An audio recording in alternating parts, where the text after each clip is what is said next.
भाई देखो, part number 4 के अंदर आपके पास लिखा हुआ है integral of the b by 2/3 dy है ना। तो आपने बी को निकाल लिया बाहर। अब आप बी को बाहर निकालने के बाद क्या करेंगे, सिंपल लिख लेंगे ऑन इंटीग्रेटिंग। अब यहाँ पे आप लोग जो है वो लिखेंगे ऑन इंटीग्रेटिंग। अब जब आप इंटीग्रेटिंग लिखोगे तो जाहिर है कि आपके पास यहाँ आ जाएगा बी वाई टू की पावर 3/+1, ये हो जाएगा 5/3। और देखो इसके नीचे भी 5/3 आएगा। इसको ऐसे याद रखो कि जो भी पावर नीचे आएगी ऊपर जाके वो रेसिप्रोकल हो जाएगी। यानी कि ये जो 5/3 का रेसिप्रोकल करोगे तो ये क्या हो जाएगा 3/5, फिर आ जाएगा बी और फिर आ जाएगा वाई की पावर 5/3 + c। ये आपका पहले का पार्ट 4 का आंसर आ जाएगा। अब पार्ट 4 के बाद हमारे पास क्वेश्चन नंबर 1 पार्ट नंबर 5 है। अच्छा देखो, पार्ट नंबर 5 के अंदर हमारे पास जाहिर है कि अगर मैं आपसे बोलूं कि आपने इंटीग्रेट करना है किसको, आपने इंटीग्रेट करना है 3x², फिर यहाँ लिखा हुआ है माइनस का 9x, फिर लिखा हुआ है प्लस का 5 और फिर जाहिर है dx लिखा हुआ है। अब जब आप इसको सॉल्व करोगे तो 3 को आप बाहर निकाल लो और यहाँ पे आप लिख लो x² dx। फिर आप माइनस के 9 को निकालो बाहर, यहाँ आ जाएगा इंटीग्रल, यहाँ लिख दोगे x dx और यहाँ पे 5 और यहाँ आ जाएगा इंटीग्रल ऑफ द dx। अब देखो यहाँ पे अगर इसको लिखोगे तो ये आ जाएगा x³ / 3 -9, ये आ जाएगा x²/2। अच्छा, ये जो 5 इंटीग्रल ऑफ द dx है ना, ये बात याद रखिएगा कि अगर सिर्फ लिखा हुआ इंटीग्रल ऑफ द dx तो उसका आंसर x आता है। अगर कहीं पे भी लिखा हुआ इंटीग्रल ऑफ द dy तो उसका आंसर y होगा। ठीक है, तो यहाँ पे ये है कि इंटीग्रल ऑफ द dx अगर लिखा हुआ हो तो ये इंटीग्रल से d कैंसिल हो जाएगा, यहाँ बच जाएगा सिर्फ और सिर्फ x। और जाहिर सी बात है उसके आगे आप लगा देंगे प्लस का c। तो ये आपके पास याद रखिएगा, आप लिख दीजिएगा ऑन इंटीग्रेटिंग। तो ये कोई अगेन मुश्किल नहीं है, ये भी आसान सा पार्ट है जो हमने देख लिया, कर लिया ऑन इंटीग्रेटिंग। अब देखो इसके आगे अगर मैं पार्ट नंबर 5 के बाद आपसे पार्ट नंबर 6 को डिस्कस करूं, यानी कि क्वेश्चन नंबर 1 पार्ट नंबर 6। अब पार्ट नंबर 6 में क्या कहा जा रहा है, अगर आप सवाल को देखें तो लिखा हुआ है इंटीग्रल ऑफ दी 2x की पावर -5, फिर लिखा हुआ है 3x की पावर -2 dx, ये लिखा हुआ है। तो आप लोग क्या कर सकते हैं, अगेन 2 को निकालने बाहर, यहाँ लिख दें x की पावर -5, फिर यहाँ लिख दें dx, ये इंटीग्रल ऑपरेटर आ जाएगा। अब यहाँ पे आपके पास आ गया 3 और फिर यहाँ आपके पास आ गया x की पावर -2 dx। अब जब आप इसको सॉल्व करेंगे तो देखिए यहाँ पे 2 आ जाएगा, x की पावर -5 + 1 -4 और अपॉन पे भी क्या आ जाएगा -4, ये आ जाएगा dx। और सॉरी dx नहीं आएगा, और इसी के आगे प्लस का 3, x की पावर -2 + 1 -1 और नीचे भी -1 आ जाएगा, और जाहिर है प्लस c लिखोगे। तो अब इसको थोड़ा सा सिंप्लीफाई कर लो। अब जब आप इसको करेंगे सिंप्लीफाई तो ये आ जाएगा -1/2, फिर आ जाएगा x की पावर -4, ये आ जाएगा माइनस का 3 x की पावर -1 और इसी के आगे प्लस का c आ जाएगा। तो आपने ये इंटीग्रेट किया, इंटीग्रेट करने के बाद आपको बड़ी आसानी से जवाब का पता चल गया। सही, अगर 1 की जगह पे x -4 लिख दें, x की पावर -4 अगर 1 की जगह, हाँ डायरेक्ट भी लिख सकते हो, ठीक लिख है। सकते हैं ना। अब फॉर एग्जाम्पल ये पार्ट नंबर 6 क्वेश्चन 1, असल पे नेगेटिव पावर है तो जवाब भी नेगेटिव पावर भी देंगे आप लोग। अब इसके बाद वाले जो सवाल है ना, उसको पढ़ने से पहले आप लोगों को मैं कुछ फॉर्मूलाज लिखवा रहा हूँ या बता रहा हूँ, या पहले रूल नंबर 2 सीख लो। अब रूल नंबर 2 सीखोगे तो आगे वाली कहानी समझ आएगी। रूल नंबर 2 मुकम्मल बात मैं आपसे करने जाता हूँ। देखें, अब यहाँ पे मैंने आपको रूल नंबर 1 सिखाया था। रूल नंबर 1 पे क्या था कि अगर x की पावर n थी, dx था, तो x की पावर n+1 अपॉन n+1। भाई रूल नंबर 2 जो है ना वो क्या कहता है, रूल नंबर 2 सिंपल सी बात ये करता है आपसे, वो ये होता है कि अगर आपके पास एक इंटीग्रल ऑपरेटर है और फंक्शन की आपके पास होल पावर लिखी गई है n, फंक्शन की होल पावर लिखी गई है n, और उसका डेरिवेटिव बराबर पे है मौजूद, जिसको आप एफ डैश एक्स बोलेंगे, तो आपने क्या करना होगा कि जो फंक्शन लिखा हुआ है उसकी पावर में एक प्लस, यानी कि f of x whole power लिख दोगे n+1, और अपॉन पे आ जाएगा n+1 प्लस सी, ये रूल होता। ठीक है, और यहाँ पे ये ज़रूरी है कि यहाँ पे if your n not equal to -1 के इक्वल नहीं होना चाहिए, इसके अलावा तमाम तर n पे ये फॉर्मूला अप्लाई हो सकता है। जैसे कि एग्जांपल मैं आपसे शेयर करता हूँ। फॉर एग्जांपल क्वेश्चन आ गया आपके पास कि आपको इंटीग्रेट करना है इसको, यहाँ लिखा हुआ है 2x प्लस 1 की होल पावर 4, और यहाँ पे लिखा हुआ है 2 ऑफ dx। अच्छा, मैंने क्यों डेरिवेटिव को ज़रूरी बोला था इसको पढ़ने से पहले, वजह ये होती है कि जो रूल नंबर 2 होता है, जिसको डेरिवेटिव पता होगा तो ही इस सवाल को सॉल्व कर पाएगा। अब फॉर एग्जांपल अगर आप यहाँ देखें, यहाँ पे तो जाहिर है कि 2x+1 लिखा हुआ है, जो भी होल पावर के अंदर जो बेस लिखी हुई है, इसका डेरिवेटिव क्या होगा 2x+1 का, तो 2 यहाँ मौजूद होना चाहिए। अब होगा क्या है कि 2 dx और इंटीग्रल ऑपरेटर ये दोनों रिमूव हो जाते हैं, सही है। और जो इंटीग्रेशन का फॉर्मूला अप्लाई होता है वो होता है वो सिर्फ बेस के ऊपर, तो जब आप इसके ऊपर अप्लाई करेंगे तो ये हो जाएगा 2x+1 होल पावर 5, यानी कि पावर में एक प्लस और नीचे एक प्लस, प्लस का सी। ये रूल नंबर 2 कहलाता है कि भाई किसी भी फंक्शन के ऊपर होल पावर है तो उसका डेरिवेटिव बराबर पे मौजूद होना चाहिए। अभी तो मैंने बड़ा सिंपल सवाल कराया, डेरिवेटिव बराबर पे लिख दिया, लेकिन बहुत सारे सवाल पे डेरिवेटिव बराबर पे नहीं होगा, तो वो आपने जनरेट करना होगा, तो उसमें थोड़ी सी डिफ़िकल्टी होती है। अब जैसे कि मैं, लेकिन जिसको पता ही नहीं है कि भाई इसका डेरिवेटिव क्या है, तो वो जनरेट क्या करेगा, वो जनरेट ही नहीं कर पाएगा। बोलेगा डेरिवेटिव ही नहीं आता तो मुझे क्या पता है कि आगे की क्या कहानी है। तो इसकी वजह से इसको डेरिवेटिव को समझना बहुत ज़्यादा ज़रूरी है, और पक्का होना चाहिए, आपको पता होना चाहिए बेसिस का डेरिवेटिव ये फ़ौरन पता होना चाहिए, तो तभी होगा जब आपको आता होगा। अब जैसे कि मैं अगर आपसे पूछूं एक सवाल इस तरीके से, मैं लिख देता हूँ कि भाई इंटीग्रल ऑफ, सिर्फ ये लिख दूँगा 3x+1 की पावर 5 dx, ये सवाल है। अब आप ये सोचेंगे कि सबसे पहले कि 3x+1 का डेरिवेटिव होता है क्या, 3 होता है, तो आप बोलेंगे कि भाई इसके अंदर मल्टीप्लाई डिवाइड बाय 3 करेंगे पहले, ताकि 3 आ जाए। तो आप जब करोगे इसको सॉल्व तो यहाँ पे ये इंटीग्रेट हो जाएगा, ये आ जाएगा 1/3, यहाँ पे आ जाएगा इंटीग्रल, यहाँ पे आ जाएगा 3x+1 की होल पावर 5। अब अंदर यहाँ पे लिखा हुआ है बेस, सही है। अब ये जो बेस का डेरिवेटिव है, जाहिर सी बात है उसके लिए मैंने 3 यहाँ प्रोड्यूस किया।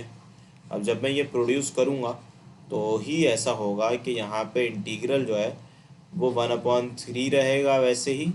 अब कौन कौन रिमूव हो जाएंगे, ये दोनों चीज़ें, यानी कि इंटीग्रल ऑपरेटर और साथ साथ जो फंक्शन का डेरिवेटिव और जो dx है, ये रिमूव हो जाएंगे।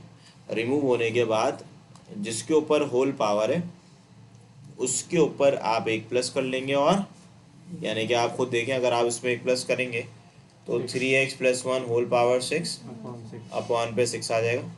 तो 3 को 6 से आप मल्टीप्लाई कर दें तो इंटीग्रेशन विल बिकम 1/18 और 3x+1 होल पावर 6 प्लस का सी। तो ये इसके पीछे लॉजिक है, ये आपका क्या कहलाता है, रूल नंबर 2 कहलाता है। अच्छा, रूल नंबर 2 के बाद इस जैसे बहुत सारे सवाल में मतलब कर सकते हैं हम लोग। अब इसके बाद ना हमारे पास कुछ और भी क्वेश्चंस हैं, जैसे कि ये तो रूल नंबर 2 आपका हो गया। अब रूल नंबर 2 के बाद मैं एक और रूल आपको बता रहा हूँ, वो कहलाता है रूल नंबर 3। अब आप सवाल कर सकते थे सर अगर n-1 हो गया तो फिर क्या करें, मतलब इसको ऐसे याद रखो कि अगर इंटीग्रल ऐसे प्रेजेंट है, मतलब अगर डिनोमिनेटर पे लिखा हुआ है एफ ऑफ एक्स और ऊपर उसका डेरिवेटिव प्रेजेंट है, तो फिर क्या होगा, तो इसका आंसर आता है ln एफ ऑफ एक्स। इसकी इंटीग्रेशन होती है, यानी कि अगर आप इसको इंटीग्रेट करोगे ना तो इसकी जो इंटीग्रेशन आएगी वो आएगी ln f of x plus c. ये कब आता है? ये तब आता है जब फंक्शन के डिनोमिनेटर में होल पावर वन हो। जैसे कि आपके पास ये लिखा हो इंटीग्रल ऑफ, फॉर एग्जांपल यहाँ लिखा हो एक्स स्क्वायर प्लस का 2x और न्यूमैरेटर पे लिखा हुआ 2x प्लस 2। बस आपको ये देखना पड़ेगा कि एक्स स्क्वायर प्लस 2x की होल पावर वन होनी चाहिए, ये ज़रूरी है। होल पावर वन है, बिल्कुल वन है। अगर आप फॉर एग्जांपल इसको ऐसे सॉल्व करें, कैसे सॉल्व कर लें, जैसे कि अभी मैंने सिखाया आपको, आप उसको ऊपर भेज दें एक्स स्क्वायर प्लस 2x की होल पावर -1 और फिर ये हो जाएगा 2x प्लस 2 dx। अगर कोई बच्चा फॉर एग्जांपल इसको रूल नंबर 2 अप्लाई करके सॉल्व करना चाहें तो वो नहीं हो पाएगा। वजह वो करेगा पावर में एक जमा, तो -1 प्लस 1 अपॉन पे भी क्या आ जाएगा -1 प्लस 1, अपॉन पे 0 आ गया तो वो इन्फिनिटी हो जाएगा। तो ये काम हम नहीं कर सकते। तो उसके लिए क्या करा गया है? उसके लिए ये किया गया है कि ये काम जाहिर है कि पॉसिबल नहीं है। तो इसके लिए एक बता दिया गया रूल ये होता है कि भाई जब भी होल पावर में वन आ जाए, यानी कि अगर आप ऊपर भेजो तो -1 आ जाए, तो होता है क्या है, इंटीग्रल जब आप इसको अप्लाई करेंगे तो जवाब आ जाएगा ln ऑफ दी फंक्शन, यानी कि ln of the x square plus 2x, ln of the x square plus 2x plus का सी। ln आएगा। असल में ln होता भी, काम भी यही करता है। फॉर एग्जाम्पल अब ध्यान से सुनना, अब मैं इस चीज़ का डेरिवेटिव निकालूंगा, अगर d upon D x ln of the x square plus 2x, इसका क्या फॉर्मूला मैंने बताया था, 1 अपॉन डब्बा, यानी कि 1 upon x square plus 2x और डेरिवेटिव ऑफ द डब्बा विच इज़ 2x प्लस 2। तो ये देखें, ये तो सवाल था, ठीक है। तो आप ये देखें, ये चीज़ ऐसे ही होती है कि ln वाले फंक्शन में होता ये है कि पूरा का पूरा फंक्शन जो है, पूरा का पूरा फंक्शन वो नीचे चले आता है, जो 1 अपॉन डब्बा कहलाता है, और जो ऊपर होता है वो डब्बे का डेरिवेटिव होता है।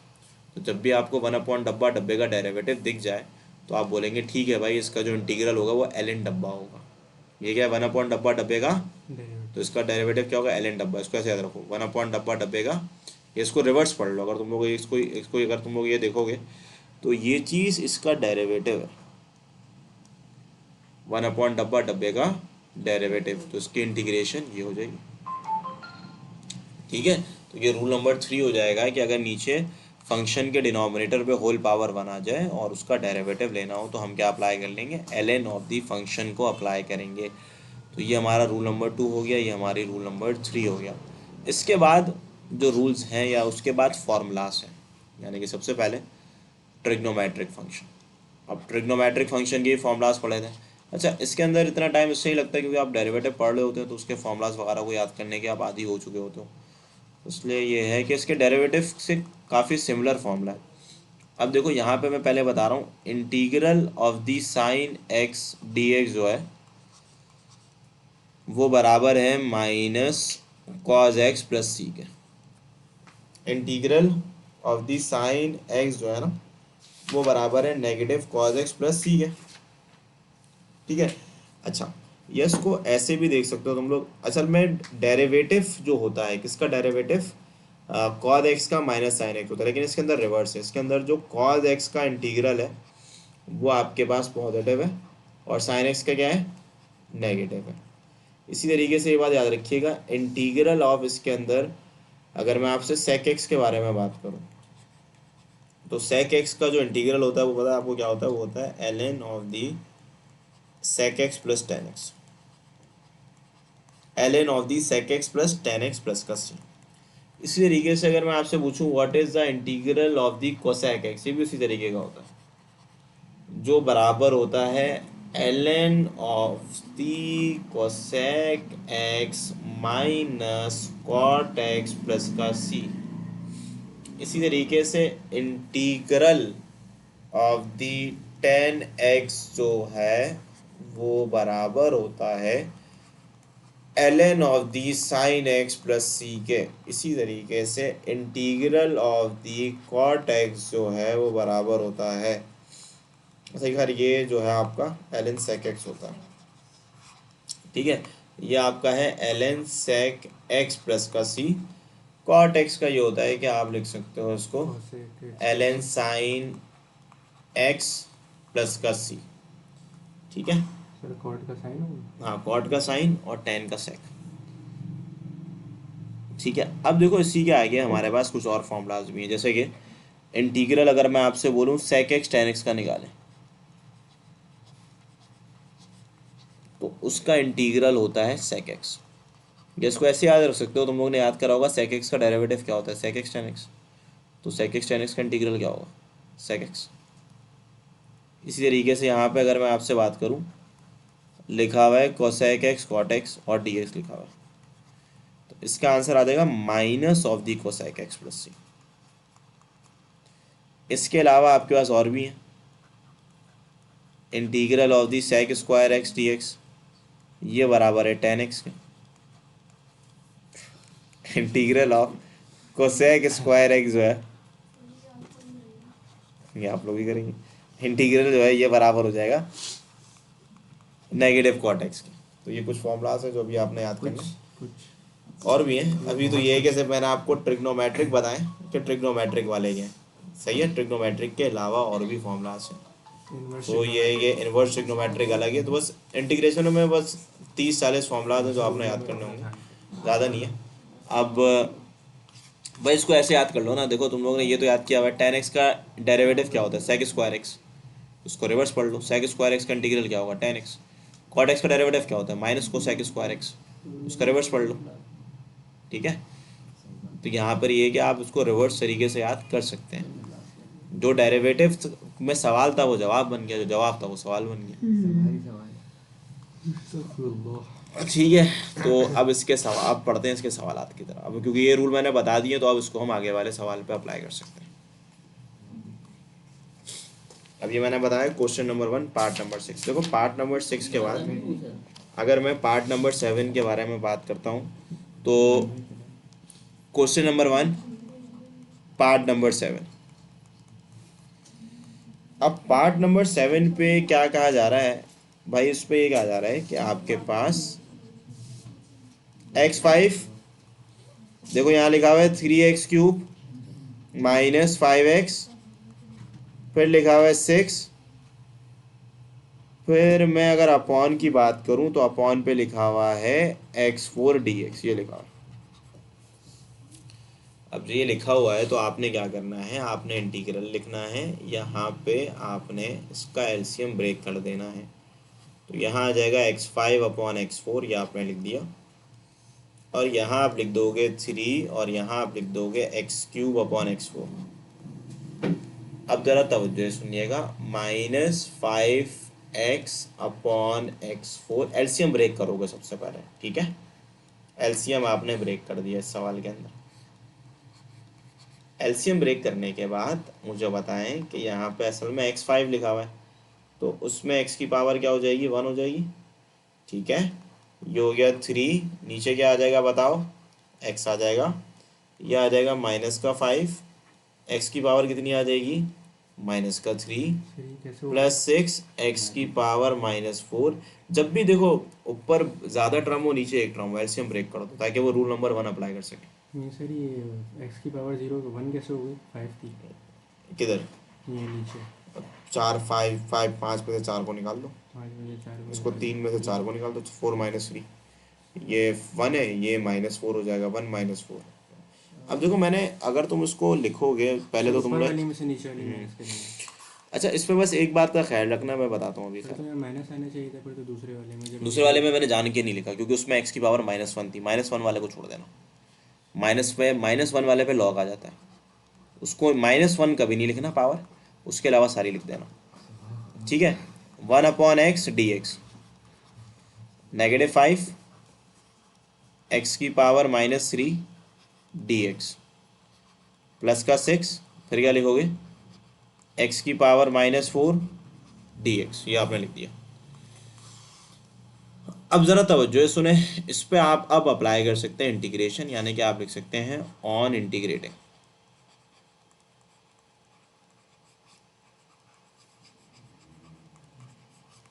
अब अगर आप ऑन इंटीग्रेटिंग लिखेंगे तो ये हो जाएगा x²/2। असल में इसका जो इंटीग्रेशन होगी वो होगी ln x।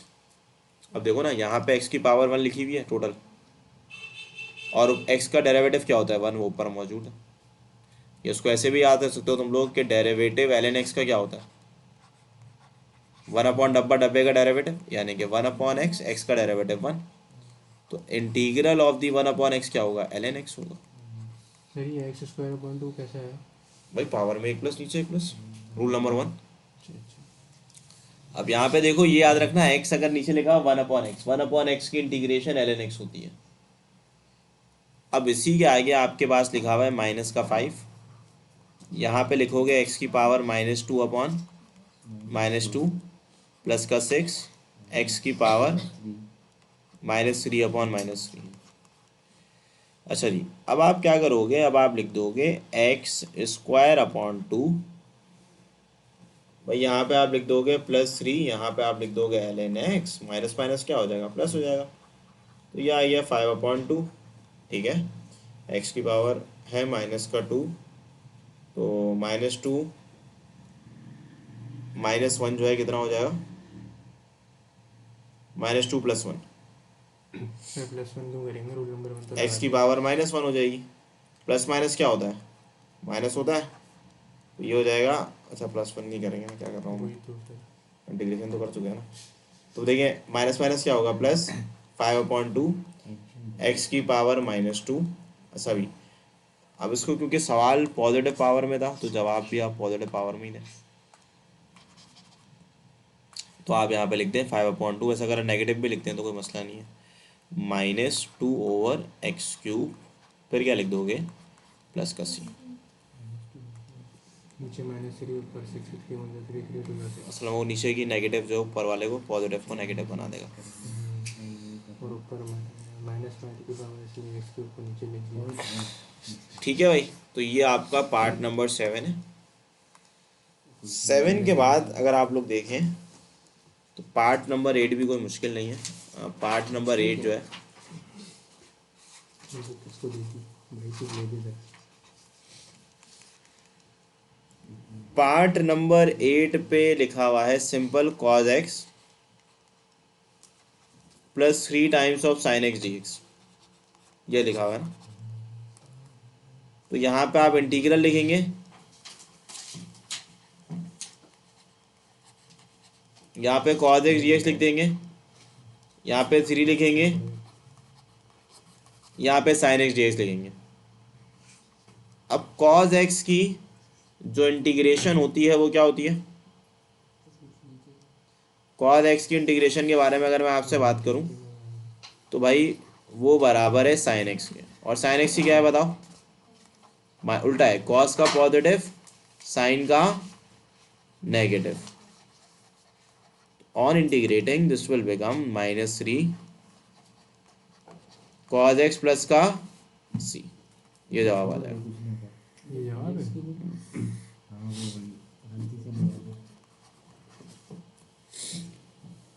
जवाब भी आ गया। तो ये आप लोग क्वेश्चन नंबर 1 पार्ट नंबर 8 के अंदर ये कर सकते हैं। cos x dx को cos x का फॉर्मूला होता है sin x, तो ये sin x आ गया। और पार्ट नंबर 9, sin का होता है cos minus cos, तो ये हो गया -cos x plus 3 sec x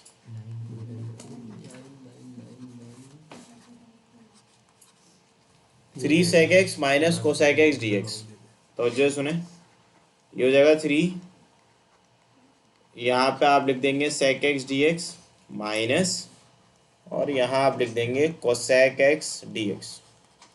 अच्छा जी, अब अगर मैं इसको सॉल्व करूँ 6.1 के क्वेश्चन नंबर 9 को, तो ज़रा तवज्जो सुन लीजिएगा भाई। देखो अगर मैं यहाँ पे आपसे 9 के बारे में बात करूँ तो इसका फॉर्मूला क्या होता है, अगर मैं आपसे पूछूं, मैं लिखवा चुका हूँ, ये होता है ln sec x plus tan x ना। अगर हम इसको इंटीग्रेट करें, यानी कि यहाँ लिख दें ऑन इंटीग्रेटिंग,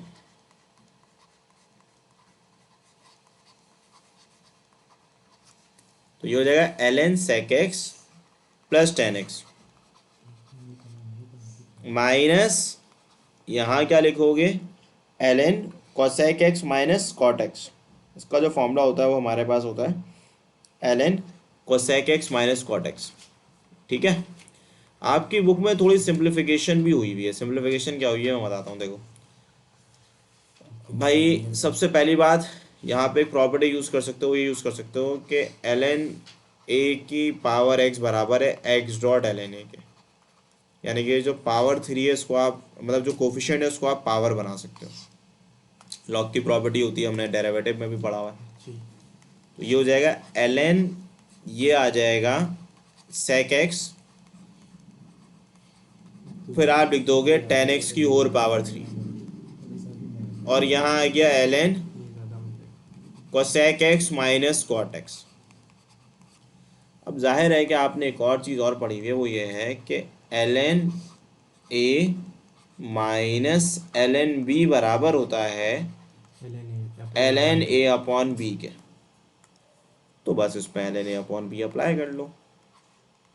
ln लिखो, a किसके बराबर है sec x बी tan x plus tan x की होल पावर 3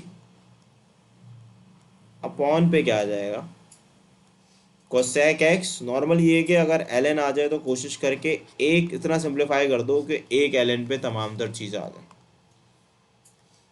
तो ये आपके दिए गए पार्ट नंबर 9 का जो है वो जवाब आ जाएगा ln sec x plus tan x का whole cube upon cosec x minus cot x plus c।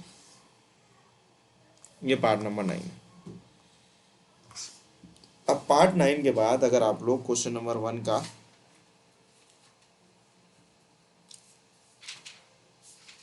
Part 10 देखते हैं, तो पार्ट 10 पे भी थोड़ी सी आपने सिंप्लीफिकेशन करनी पड़ेगी। पार्ट 10 में आपको करवाता हूँ। तो पार्ट 10 के अंदर क्या करना है, देखो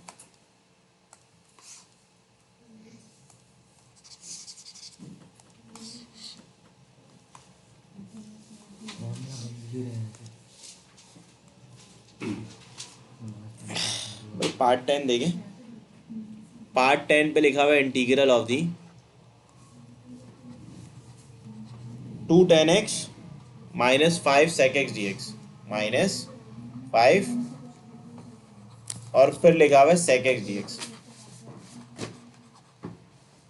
ठीक है, तो जब आप इसको लिखेंगे